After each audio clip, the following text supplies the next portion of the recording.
존경하고 사랑하는 우리 구독자 여러분 반갑습니다. 여러분의 천만 라디오 천혜자입니다. 이제 저녁 시간이 다가오네요. 여러분 어떻게 저녁 맛있게 드셨는지 모르겠습니다.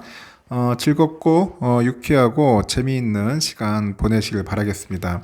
항상 여러분 옆에는 여러분 곁에는 천혜장이 있다는 거 꼭 기억해 주시고 좀 많이 부족하더라도 여러분의 따뜻한 응원과 댓글 잘 부탁드리겠습니다. 뭐 좋아요도 눌러주시면 땡큐고 거기에 또 멤버십까지 가입해 주시면은 찐팬으로서 하여튼 천회장이 열심히 더 찐팬들을 위해서 떠들도록 할게요. 하여튼 열심히 한번 가봅시다. 저녁도 맛있게 드시고요. 오늘 같은 날은 막걸리 한잔 하면 딱 좋을 것 같아요. 막걸리 한잔 하십시오. 아주 재미있는 이야기들이 좀 있는데 여기 보니까 요즘 2차 전지 관련된 이야기도 있고 한번 여러분들에게 짤막하게나마 한번 들려드릴게요. 요즘 보니까 그 에코프로 시리즈, 에코 시리즈 참 장난이 아니던데, 여기 에코프로 등 하여튼 2차 전지주들이 막 급등을 했어요. 막 오르다 보니까, 증권가에서는 본격적인 경고등이 켜졌습니다. 증권가의 본격적인 경고등이 켜졌고, 5월에는 팔고 떠나라는 그 애널리스트 리포트가 나왔어요. 5월에 팔아라, 팔고 나가라는 그런 이야기들도 있는데, 더 웃긴 건 뭐냐, 요즘 뭐 배터리 아저씨인가 그 아저씨 요즘 많이 여기저기서 지금 돌아다니면서 엄청나게 방송이 나오고 있던데 저 유튜브에서 하여튼 이런 분들이 나와가지고 앞으로 3년간 절대 팔지 말라 정면 반박을 하고 있는 거예요. 증권가에선 팔아라, 이 아저씨는 팔지 말라, 뭐 그런 겁니다. 금투업계 보니까 하나투자증권 여기 연구원이 뭐라고 했냐면 5월에는 매도 리포트 5월의 매도 리포트에서 5월의 주식시장은 아주 부진할 것이다. 지금부터 주식을 줄이고 위험 관리에 집중할 필요가 있다. 그렇게 밝혔어요. 뒤늦게 이제 시장에 들어온 개인들이 이제 올려놓은 2차 전지 관련주들이 5월 조정에 타깃이 될 것이다. 그렇게 얘기를 합니다. 그러다 보니까 1월과 4월에 너무 많이 올랐다고 그래요. 1월, 4월 너무 많이 올랐고 그 상승 폭이 예상을 뛰어넘었어. 예상을 뛰어넘었기 때문에 하락폭도 예상보다 클 수 있다. 뭐 그런 이야기를 하는 것 같아요. 이처럼 그 연구원이 2차 전지를 비롯해가지고 주가가 하락할 것이라고 보는 이유는 5가지 이유가 있어요. 5가지 이유. 도대체 뭐냐? 첫 번째, 개미들이 이제 조정이 시작됐다는 거야. 우리 개인 투자자들 조정이 이미 시작됐다는 그런 점을 들여서 이야기를 하던데, 일단 개미들이 이제 4월 들어가지고 코덱스죠. 200 선물 인버스 ETF를 3,680억 순매수를 했어요. 3,680억 순매수했고 코덱스 코스닥 150 선물 인버스도 2,690억을 순매수를 했답니다. 2차 전지 관련주를 산 개인들하고 인버스 ETF를 산 개인들이 같지는 않을 것이다. 그래서 이 개미들 사이에서도 안에서도 이제 시장에 대한 생각은 좀 달라지고 있다. 그렇게 이제 지적을 하는 거예요. 제가 보니까 그 코스피가 좀 많이 오르다 보니까 인버스 쪽으로 이제 또 돈이 몰리는가 봐요. 두 번째는 계절성이다. 계절성. 2010년 이후 코스피 월별 등락을 보면은 5월에도 하락률이 하락 확률이 61%로 가장 높답니다. 그래서 코스닥도 다르지 않았다. 5월이 하락 확률이 61.5%인데 12월 가운데 가장 높았다. 그럽니다. 12월 가운데 가장 높았다고 하고 있고요. 세 번째는 기업의 실적 부진이랍니다. 기업의 실적 부진이다. 여기서 연구원이 그래요. 1분기 실적이 발표되면은 연간 실적에 대한 감을 잡을 수가 있어요. 그 보통은 그 떠있는 당의 실적 컨센이 이제 하향되기 시작합니다. 하향되기 시작하는데 이렇게 코스닥이 5월에 더 하락하는 이유도 실적 때문이랍니다. 실적.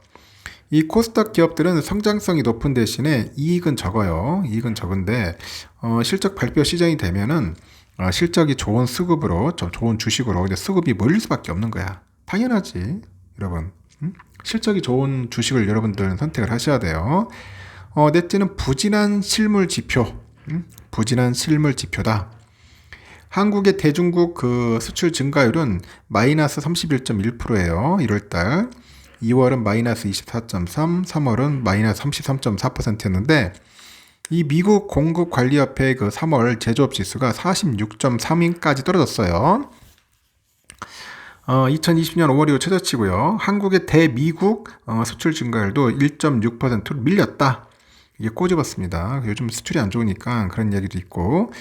다섯 번째는 고금리 지속 여파다. 고금리. 글로벌 경기는 바닥에 근접하고 있는데 실적 컨센이 바로 돌아서지는 않을 것 같다.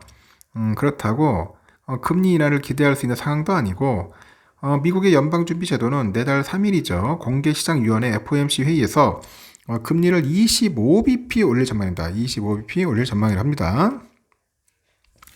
이 때문에 그 박 연구원은 재고 감소, 그러면 신규 주문 증가, 그다음 생산 증가의 사이클이 확인이 될 때 국내 기업들의 실적 기대도 커질 수 있을 것이다. 아직은 시간이 필요하고 본격적인 주가 반등은 여름에 확인될 수 있을 것이다. 그렇게 이제 내다보고 있는 거예요.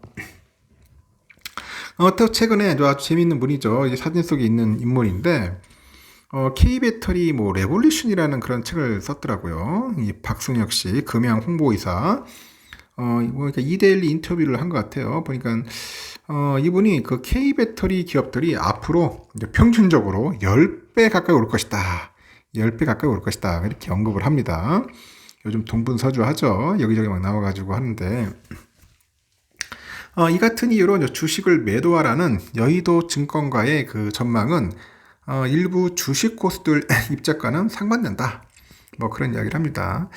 하여튼 배터리 아저씨로 불리는 그 박순영 그 금양 홍보이사가 최근에 인터뷰에서 뭐냐면은 전기차 혁명 시대를 연 거는 테슬라가 아니라 배터리 제조 기업들이고 그 기술의 정점에는 한국의 배터리 업체가 있다. 그래서 제가 딱 보니까 K배터리 이제 국뽕, 일종의 국뽕이죠. 국뽕의 최선봉의 성분 같아요. 국뽕. 참 저도 국뽕을 나쁘게 보진 않는데 이게 너무 이게 심각하면 안 돼요, 여러분. 이게 보는 눈이 판별력이 떨어질 수 있어. 그래서 여의도 일각에서는 여전히 2차 전지 사업에 대한 테슬라하고 그 중국 기업의 찬양 일색이다. 찬양 일색이다. 대중들한테는 실상이 제대로 전달되지 않고 있다. 그렇게 막 지적질을 합니다. 하고 하여튼 그런 이야기를 합니다. 그리고 또 박이사 이분이 이제 최근에 출간한 책에서 이제 앞으로 10년은 K배터리 핵심 8종목을 보유하라. 8종목 보유하라면서 노골적으로 딱딱딱딱 찍어줬어요. 보면은 이렇게만 하라고. K배터리 핵심 8종목. 그래서 2025년 12월 31일까지는 절대 팔지 않고 그대로 들고 가겠다. 그렇게 합니다. 보니까 그렇게 많이 산 것도 아니야.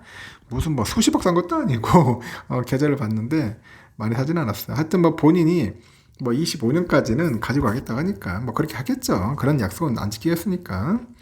8종목이 뭐냐 봤더니 LG엔솔, SK이노베이션, 에코프로비엠, 그리고 LG화학, 포스코케미컬, 나노신소재, 에코프로, 포스코홀딩스 이렇게 8종목을 했어요. 저도 8종목 쭉 보니까 눈에 띄는 게 주로 LG엔솔 정도가 좀 띄더라고요. LG엔솔, LG화학 쪽. 저는 엔솔이 그래도 대장주 아닙니까? 배터리 쪽에.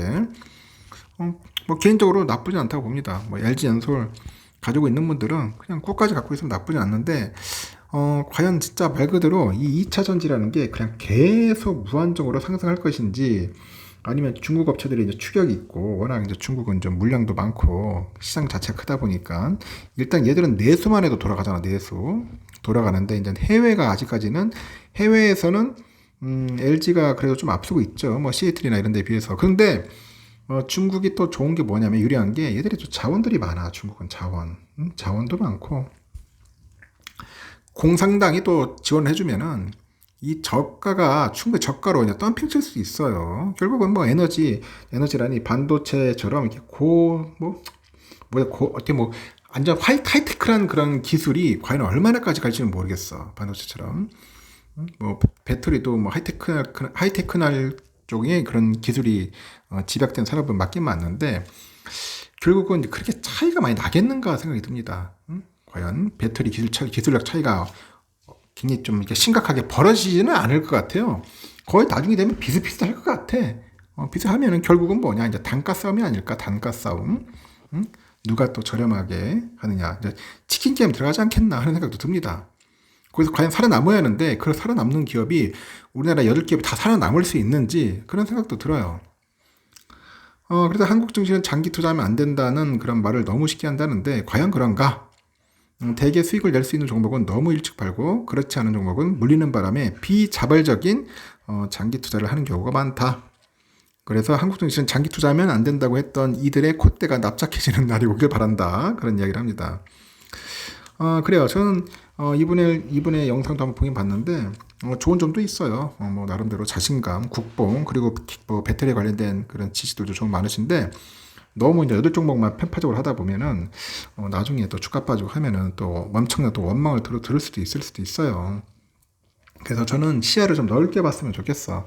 무조건 뭐 중국이라고 나쁠 게 아니라 이 중국 애들도 제가 볼 때는 이제 자기들이 이제 반도체에선 밀리니까 이제 배터리라도 한번 끌어올리려고 아마 실력을 올리려고 엄청나게 부단히 할 거예요. 그래서 배터리 싸움은 앞으로 치열할 겁니다. 엄청나게 치열할 거예요. 응? 치열할 거고 여러분들 이 종목에서도 보시고 내가 진짜 장기적으로 가지고 갈 만한 기업들은 선택해서 하시고 그렇지 않으면은 너무 그 인기나 그 시력 흐름에 너무 편승돼 가지고 흘러갈 필요는 없습니다. 난 걱정되는 게 또 뭐냐면 너무 주가가 갑자기 막 올라갔잖아요. 미친 듯이. 이 고점이 한번 물리기 시작해서 조정받기 시작하면은 상당히 허탈해지고 멘탈이 깨질 수도 있어요. 이게 또 금방 복구가 안 됩니다. 그런 부분들 여러분들 염려스럽고 무조건 이분이 하라고 해가지고 하는 게 아니라 본인 스스로가 내가 왜 2차 전지를 해야 하는지에 대한 그 명확한 그게 있어야 돼. 목적, 목표 그런 게 있어야 한다는 거죠.